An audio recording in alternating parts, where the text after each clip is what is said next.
I'm Sarah Flores, coming to you from our newsroom at Humber's North Campus. It's Thursday, December 7th. Here's what's making news. It has been less than 24 hours since U.S. President Donald Trump announced that Jerusalem will be recognized as Israel's capital, and the reaction has been intense worldwide.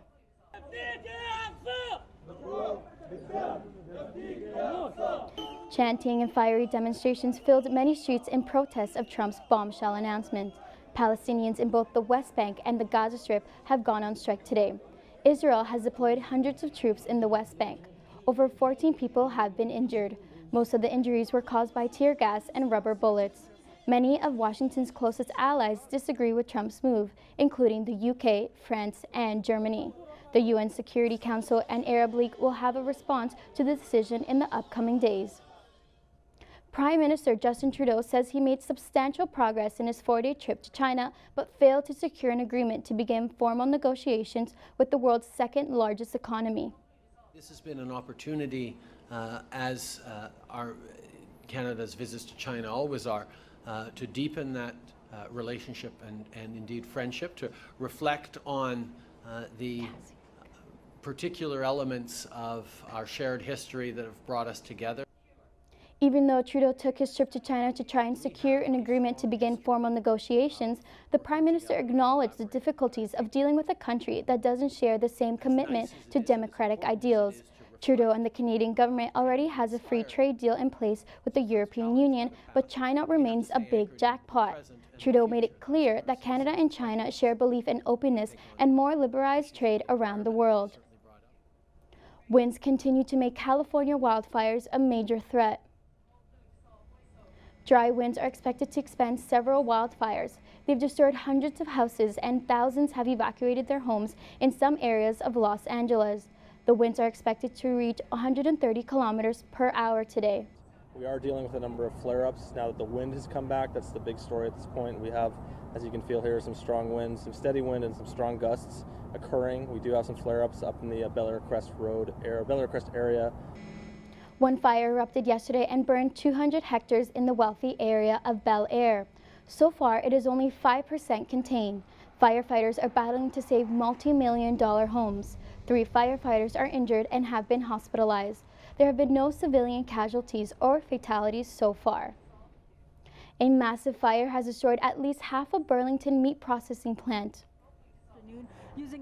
Burlington Fire arrived at Tender Choice Foods plant at 4480 Paletta Court just after 4 p.m. on Wednesday. By 9 p.m., a large section of the upper part of the building had been destroyed. The cause of the fire is still being investigated. The building, which was made out of a variety of materials, including glass on its shiny exterior, had industrial space and offices. For those doing their holiday shopping today, you might want to lock your car doors. It's the annual Lock It or Lose It campaign at Yorkdale.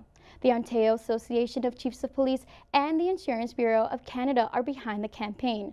Police will leave a small notice on cars where people may have forgotten to secure the valuables like gifts. The campaign kicked off this morning.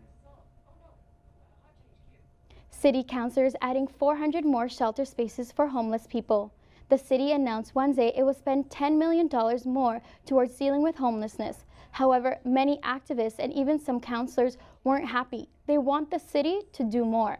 They want a number of local military buildings open as shelters by the end of the year. It's a historic day for Australians. The country became the 26th nation to legalize same-sex marriage today.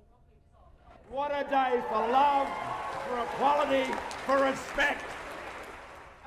Australia's federal government passed a new act today. In Parliament, the lawmakers welcomed the new legislation by cheering and waving rainbow flags.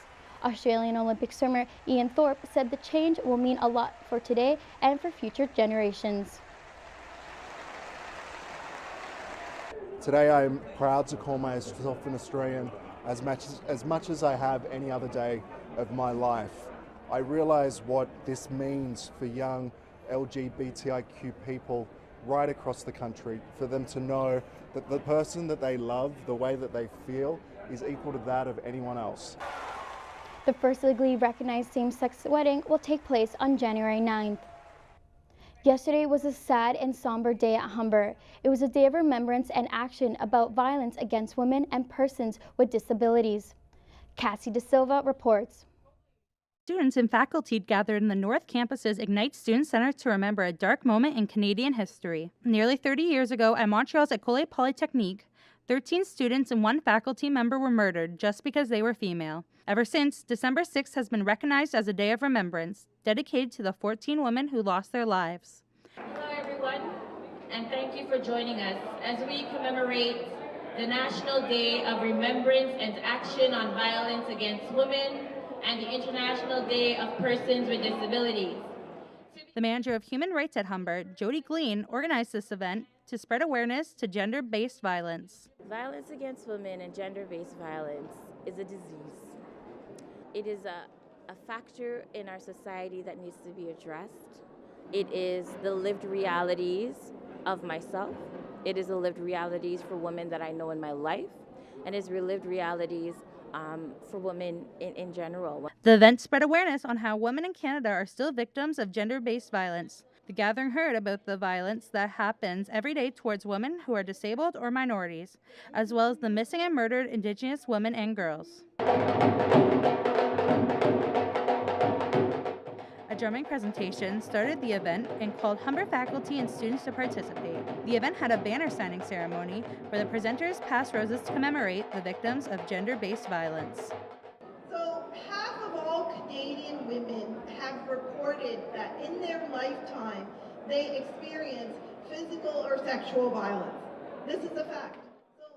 Each presenter had a personal experience with gender-based violence that moved many in the audience with their own stories, such as travel and tourism student Marina Gautam, who says that Humber should hold more events like this. I'm inspired because I like the event, like it was really enthusiastic and everyone performed really well in that, and everyone was taking participation, and they were like, I could like see the people, they were like really indulge in everything. Humber should take like do these type of events like every twice a month, because it's very good for students to learn more about everything like that stuff.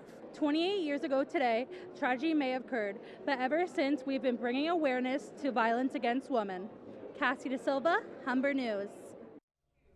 We're going to take a quick break. Still ahead, the latest in sports, but first, Keisha Watson has a preview of your 3-day forecast.